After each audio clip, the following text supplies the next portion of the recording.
Bill Burr, who has been doing stand-up comedy for more than 20 years, is directing and writing his first feature film, the original Old Dads, on Netflix.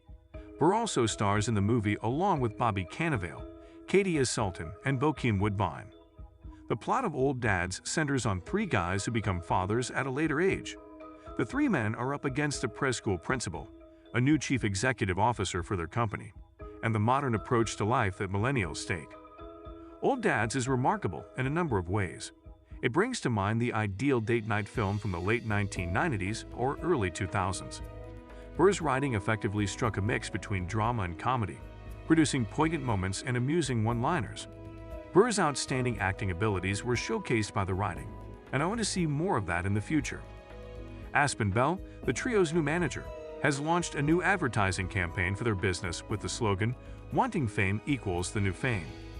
He informs the group that Aspen's right-hand man Travis, together with Jack, Mike, and Connor, must find Ed Cameron.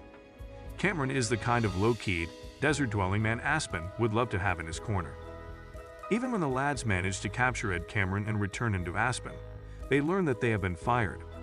Aspen was able to obtain video of their rental car, and when the guys were inside, they were making crude jokes, which allowed him to use a clause to fire them. Jack has to host a party to gather money to impress the principal of his and Leah's son so she can write a recommendation for his next school once he loses his job. He takes advantage of this to win the principal over, because he is already in hot water with her due to one of his outbursts. Jack loses it at the party, just like everything else in his life, and he and Leah end up fighting again. After the party, he returns home to find the door locked, to which Leah threatens to throw him out of the house.